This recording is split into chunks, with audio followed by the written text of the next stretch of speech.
Bienvenue, chers fidèles de la télévision rwandaise, bienvenue à cette édition, la grande en langue française, dont la présentation est assurée par moi, Eddy Sabiti.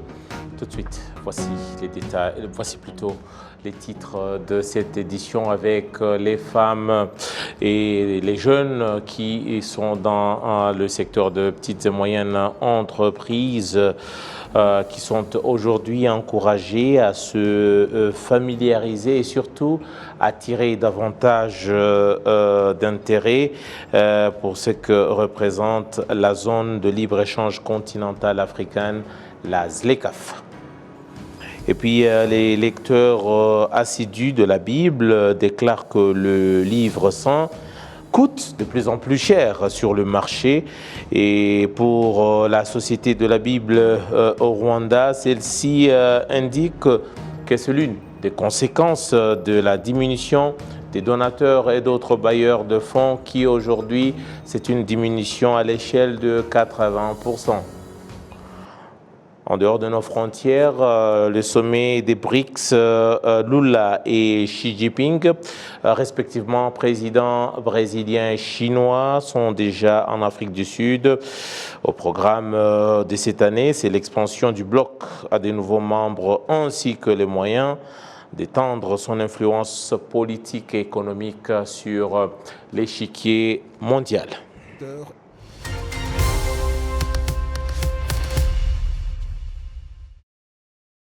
Encore une fois, je vous dis bienvenue à cette édition. Je vous le disais en titre que les femmes et d'autres jeunes qui œuvrent dans le secteur de moyennes et petites entreprises sont aujourd'hui encouragés à tirer profit des avantages que présente la zone des libres-échanges continentales. On va suivre ici Madame Espérance Kanani, femme d'affaires aujourd'hui, qui parle justement de ces avantages et de comment celle-ci se prépare ou en tout cas est engagée à tirer profit de ces avantages de la ZLECAf. L'ambition d'ouvrir ce que nous avons appelé une maison rwandaise, c'est en anglais, Rwanda House, dans des pays pour que quiconque cherche le produit rwandais va le retrouver dans le Rwanda House, dans la maison. C'est comme un supermarché, c'est une maison rwandaise, mais c'est une maison où tu pourras trouver tous les produits rwandais. Donc, quiconque cherche un produit rwandais va aller sur ce marché ou bien vers cette maison et trouver le produit qu'il cherche. Nous voulons nous installer, nous voulons étendre nos branches dans d'autres pays où nous pourrons vendre nos produits et aussi ramener sur notre marché les produits de ces pays-là dont nous n'avons pas sur notre marché. Et puis ce marché qui présente aujourd'hui des grands avantages va permettre aux Africains de se développer ensemble une fois que tous les défis auxquels sont confrontés, notamment les pays africains, pour ce qui est des échanges intra-africains qui aujourd'hui restent encore très très faibles, moins de 20% par rapport à d'autres échanges. Pour l'exportation, les défis sont vraiment énormes. Parce que nous avons le défi de manque d'informations sur le marché de destination. Quand vous n'avez pas d'informations sur le marché, en tout cas, l'exportation n'est pas si facile. Le deuxième défi, c'est le coût de transportation, le coût de transport. Le transport aérien, c'est élevé. Le transport maritime, nous sommes enclavés. Et le coût de transport augmente le coût des produits et cela fait que nos produits sur le marché ne peuvent pas faire une compétition avec d'autres produits du marché local ou bien des produits qui viennent d'ailleurs par la voie maritime par exemple. Parce que la voie maritime c'est pas cher, mais la voie aérienne c'est cher. Le souhait c'est que avec le marché interafricain, c'est qu'on puisse enlever toutes ces barrières et que l'exportation soit facile pour nous et pour les autres pays qui vont exporter leurs produits sur notre marché et nous-mêmes qui allons exporter nos produits sur leur marché. Toujours en rapport avec le développement de petites et moyennes entreprises sur le continent africain. Aujourd'hui, le Rwanda et le Sénégal œuvrent dans ce cadre-là. Les deux pays continuent à tisser des relations de fraternité et de partenariat dans plusieurs domaines. Une délégation sénégalaise œuvrant dans les PME était récemment à Kigali où elle a conclu un voyage d'études au Rwanda où elle a donc échangé avec plusieurs entreprises, notamment dans les entreprises de petites et moyennes entreprises publiques et d'autres services publics et privés au Rwanda, justement pour voir les politiques mises en place par le gouvernement du Rwanda pour le développement des petites et moyennes entreprises, pour contribuer au développement que connaît le pays depuis bientôt 30 ans. Le Rwanda et le Sénégal partagent une volonté de parler à soi-même et de parler au monde, de construire un modèle de développement permettant d'aller vers plus de prospérité.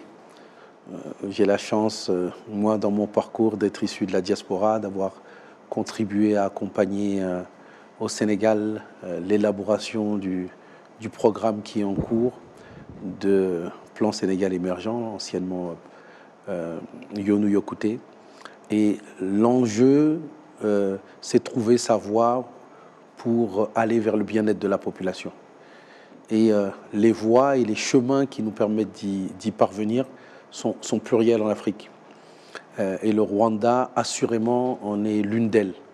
Et donc, venir au Rwanda, pour nous, qui souhaitons construire un modèle africain de développement des petites et moyennes entreprises, ça procédait à une volonté d'apprendre de ce qui se passe au Rwanda, en particulier depuis 1994, de la trajectoire que le pays emprunte, pour mieux justement s'en inspirer, parfaire ce que l'on fait, partager avec nos frères rwandais et consolider le modèle qu'on est en train de mettre en œuvre pour avoir des PME championnes qui tirent la croissance et qui créent des richesses. Voilà l'objet de notre visite au Rwanda. Voilà, ça se comprend. Il y a également le partenariat entre les pays africains qui aujourd'hui est mis en avant par déjà les responsables politiques. C'est parmi en tout cas les choses que ces responsables politiques prônent. Et maintenant, je veux savoir, ça a été une dizaine de jours de travail avec un agenda très surchargé. Est-ce que déjà on peut dire c'est quoi le bilan de votre séjour? Qu'est-ce que vous ramenez dans votre gibecière comme ça? Effectivement, vous l'avez dit, on a la chance d'avoir deux chefs de l'État qui partagent une vision de l'Afrique, qui est prête à compter sur ses propres ressources. Paul Kagame et Macky Sall respectivement. Et cette coopération, elle doit pouvoir se faire à tous les niveaux, au sommet de l'État. Il y a 6 mois, nous faisions participer une dizaine de femmes entrepreneurs à une visite d'études d'immersion au Rwanda pour rencontrer leurs homologues, pour rencontrer l'entreprise Ciné Girard qui fait du piment et les modalités de développement de la filière agroalimentaire. Nous avons pu rencontrer non seulement l'ensemble des institutions qui s'activaient dans le développement du secteur privé, des petites et moyennes entreprises, le ministère du Commerce, le ministère de l'Agriculture, les différentes agences, RDB, NIRDA, ou des agences d'accompagnement. Mais nous avons également pu rencontrer les entrepreneurs eux-mêmes dans leur démarche entrepreneuriale. Et donc, ce que l'on a pu en tirer comme enseignement, d'abord, qu'il n'y a pas de fatalité. Ça, je pense que c'est extrêmement important. Le démarrage de la mission a commencé par une visite au mémorial. On sait d'où vient le Rwanda. C'est important que nos nations, comme disait un illustre penseur, Cheikh Anta Diop, puissent avoir un regard sur le passé pour pouvoir construire le futur. Et donc, quel que soit le passé, il n'y a pas de fatalité. Et je pense que ça, c'est un enseignement extrêmement important parce que ça consiste à dire que notre destin est entre nos mains. Le deuxième enseignement extrêmement important, c'est la culture de la performance, l'exigence que l'on a sur soi. Lorsque j'étais en classe préparatoire, il y avait une phrase que j'aimais à retenir qui disait notre niveau dépend de notre niveau d'exigence vis-à-vis de soi-même. Et je pense que ça, c'est un élément extrêmement important. Et parmi, je pense que ce que l'on ramène, c'est d'abord des relations humaines, c'est des échanges, c'est la nécessité de renforcer à la base les échanges entre nos entreprises. Ça, je pense que c'est extrêmement important. La fédération du secteur privé qui fait un travail remarquable, qui a réussi à être unie, l'ensemble du secteur privé s'y retrouve, mais il n'y a pas encore suffisamment d'échanges entre nous, Africains. D'ailleurs, la zone de libre-échange continentale, c'est ce qu'elle met en exergue. En Afrique, c'est moins de 10-15% d'échanges entre les pays, ce qui n'est pas le cas entre les Européens, ce qui n'est pas le cas entre les Américains. Donc, nous devons échanger davantage. Et ce que l'on ramène, c'est de ce ferme conviction que nos entrepreneurs peuvent discuter ensemble pour faire davantage de business, que nos institutions, et je tiens à saluer le travail remarquable de Rwanda Cooperation, nos institutions peuvent davantage échanger parce qu'on a des bonnes pratiques les uns les autres et il faut qu'on puisse se les approprier pour les faire passer à l'échelle et se donner une feuille de route pour prendre le meilleur de chacun et le porter à une échelle sous-régionale, voire continentale. Voilà les défis que nous nous sommes donnés à l'issue de cette rencontre et je suis convaincu que l'on sera en capacité de les mettre en œuvre dans les mois à venir. Nous sommes dans une phase très importante pour le continent africain, avec notamment la ZLECAf, la zone de libre-échange continentale, qui aujourd'hui, les chefs d'État et de gouvernement africains ont misé beaucoup sur cette ZLECAf et ils attendent beaucoup sur cette ZLECAf. C'est vrai, il vient aussi rejoindre l'agenda 2063, qui est déjà cette Bible, ce Coran-là pour ce qui est du développement du continent africain. Est-ce que, pensez-vous que cette ZLECAf peut être un vecteur, peut apporter quelque chose au décollage, sinon au développement des PME sur le continent africain? Absolument, parce que il est souvent dit que $1 investi dans la promotion commerciale permet de générer $10 pour une entreprise. Et donc, nous n'échangeons pas suffisamment entre nous, Africains. Et c'est une absolue nécessité de pouvoir le faire. Lorsque des entreprises rwandaises ou des entreprises sénégalaises échangent les unes avec les autres, elles développent des nouveaux marchés, elles partagent des compétences, elles partagent des expertises et elles sont en mesure de faire en sorte que notre marché, l'un des plus importants au monde, soit entre les mains des Africains et des Africains avant tout. On n'est pas contre le fait que les autres viennent y participer, mais nous devons avoir le gros du marché qui est le nôtre. Dans le domaine de l'éducation, dans le domaine de la formation, dans le domaine de l'agroalimentaire, dans le domaine de la construction, l'Afrique est en chantier et tout est à faire. Les diasporas en particulier ont acquis des expériences, les jeunes ont une soif de savoir et donc nous pouvons adresser les défis qui sont les défis africains parce que nous vivons l'Afrique. Et donc la ZLECAf, c'est les moyens que les pays échangent entre eux. L'un des enjeux au-delà du cadre, c'est ensuite que les entreprises puissent suffisamment échanger dans le cadre de foires, dans le cadre de missions de prospection commune, dans le cadre de joint venture que nous pouvons avoir ensemble. Et à ce moment-là, un peu comme le Small Business Act, la majorité du marché africain reviendra à des Africains.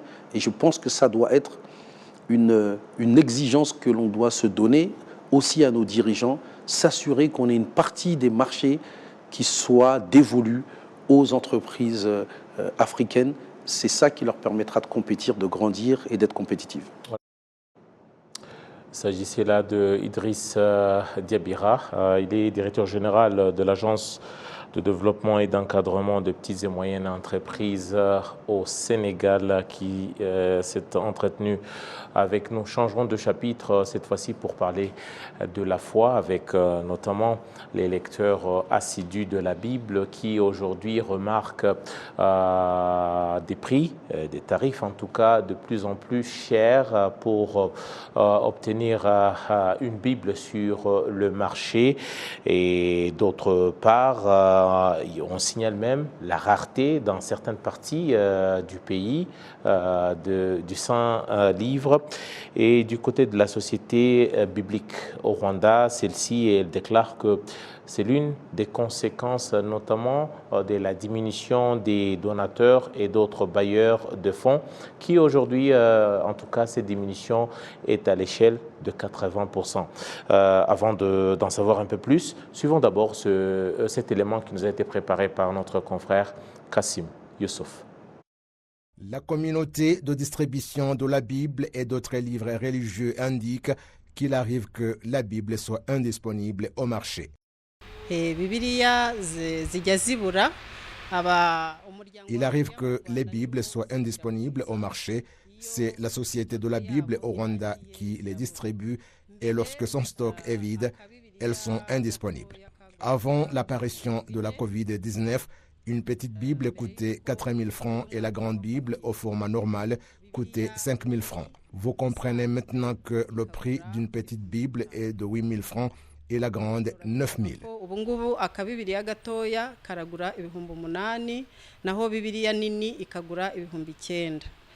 La Société de la Bible au Rwanda indique qu'au cours des 10 dernières années, les donateurs et autres bailleurs de fonds pour la distribution de la Bible ont diminué de 80% et en même temps son prix a augmenté de 200%. C'est dans ce cadre que la Société de la Bible au Rwanda a lancé ce lundi la campagne de sensibilisation dénommée « Soutenez la Bible » afin que la Bible soit toujours disponible au Rwanda. L'archevêque de Kigali et porte-parole de la Société de la Bible au Rwanda, le cardinal Antoine Kambanda, indique à ce propos que c'est la résilience qui va apporter des solutions à la faible quantité des Bibles. Hari benshi ifasha mu ngo zacu, hari benshi bifuza kuyisoma no kuyitunga ariko. Il y a beaucoup de gens à qui la Bible apporte de l'aide. Il y a dans nos foyers beaucoup de gens qui souhaitent la lire et la voir en permanence, mais qui n'ont pratiquement pas les moyens de se le permettre. La raison pour laquelle les donateurs ne soutiennent plus la Bible dépend de leur foi. Ils n'en connaissent pas la valeur et ils ont d'autres priorités. Nous devons cependant comprendre qu'ils ne nous aideront pas toujours et ce n'est d'ailleurs pas leur responsabilité de nous aider, mais nous pouvons plutôt être solidaires et aider nos proches selon nos moyens parce que de toutes les façons, ce moment doit arriver et ensemble, nous pouvons le faire.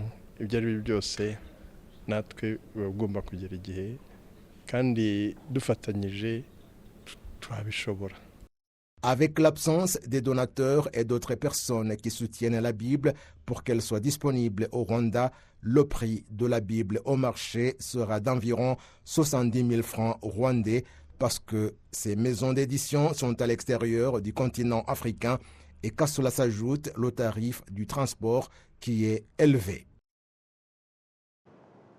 Voilà, justement, à ce propos, dans ce studio, nous accueillons le pasteur Ruzibiza Viateur. Il est secrétaire général de la Société biblique du Rwanda. Pasteur, bienvenue dans le studio. Merci beaucoup. Nous venons de suivre dans ce reportage. Déjà, la question qu'on aimerait poser, la toute première, comment comprendre cette diminution des donateurs? Doit-on dire qu'on a perdu d'intérêt à partager, à propager la parole sainte? Merci beaucoup. Je voulais dire que ces dernières années, la société biblique du Rwanda a été confrontée par différents défis importants, économiques liés à... Je peux mentionner deux grandes raisons. Tout d'abord, le christianisme en Europe a été presque diminué, très important, parce qu'ils ont été implantés les églises en Afrique, mais pour le moment, ils n'ont non plus en Europe. C'est là, en fait, la source des donateurs. Pour le moment, les églises en Europe ont été diminuées catégoriquement. La deuxième raison, c'est que les courants mondains ont été développés et ils sont contre la Bible. Je peux dire le changement socio-économique, je peux dire les pandémies de Covid-19, qui a été affecté l'économie mondiale. En fait, beaucoup de donateurs de la société biblique ont été catégoriquement diminués parce que les églises en Europe, là où ils sont provenus, sont déjà déclarés qu'ils sont incapables. C'est en fait la grande raison que la société biblique du Rwanda a été adoptée une campagne locale pour essayer de fournir les dons ou bien d'essayer de monter notre économie, de trouver des solutions au niveau local. Au niveau local, parce qu'on n'en entend plus les dons de provenance étrangère. Vous avez parlé des donateurs principalement en Occident. Yeah.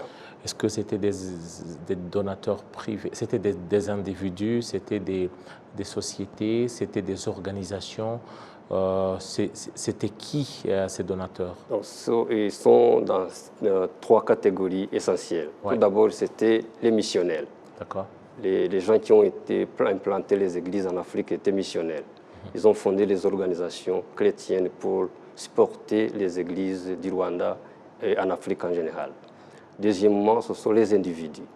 Les individus chrétiens qui ont déjà avoir une économie très élevée. Ils ont développé l'esprit de donner. Troisièmement, c'est l'Église entière. Donc, c'est une organisation. L'Église est comme une organisation. Alors, que ce soit l'Église, que ce soit les individus, que ce soit les institutions, ils ont été bannis. Ils non plus, ne nous donnent rien. Depuis 10 ans, ils ont diminué à, je peux dire, à 80%.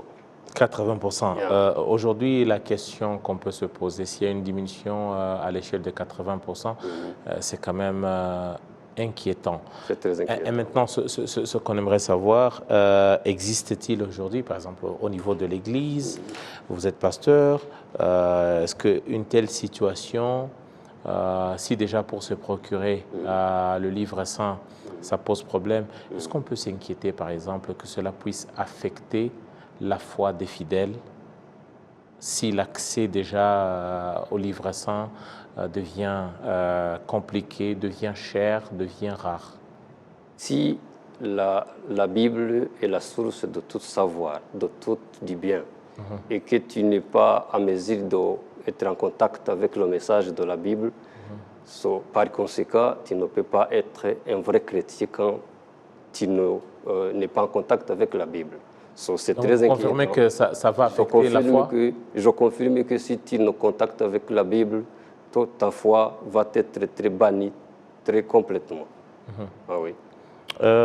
Justement, est-ce qu'il existe aujourd'hui, par exemple, des stratégies pour mobiliser des donateurs ou trouver une alternative à cette situation localement? Bien sûr que oui, parce que hier nous avons lancé officiellement la campagne qui a été nommée Shigikira Bibiliya pour dire soutenez la Bible. Et beaucoup de stratégies ont été développées pour approcher les chrétiens, pour ouvrir les moyens Les donations? Oui, les moyens de donation, là où on peut passer votre contribution. Alors, nous avons déjà développé les médias de masse, les télévisions, les radios, les dîners évangéliques, les croisades, les artistes, les amateurs de Bible. Nous avons développé beaucoup de stratégies pour approcher les chrétiens, pour leur donner la place et la façon de donner les contributions pour essayer quand même de trouver la solution locale. Peut-être pour terminer, parmi d'autres activités de votre société, aujourd'hui, par exemple, je veux savoir le nombre. On parle du nombre de plus en plus qui diminue, de l'affluence des jeunes au niveau des églises. Vous confirmez ça?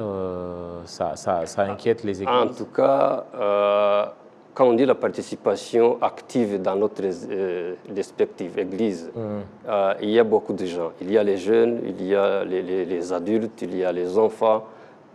Si vous avez suivi le census qui a été effectué très récemment, vous avez vu que 80%, même plus, ils sont les chrétiens. Quand le dimanche et le samedi, vous allez voir que les églises sont pleines. Et les jeunes, et les adultes, et les enfants. Pour nous, toutes les couches sociales, ils sont dans les églises. Je ne peux pas confirmer qu'il y a une catégorie qui est derrière là. Nous sommes tous dans les églises. En tout cas, merci beaucoup. Je rappelle que vous êtes pasteur Ruzibiza Viateur, secrétaire général de la Société biblique au Rwanda. Merci beaucoup d'être passé. Merci beaucoup pour votre place.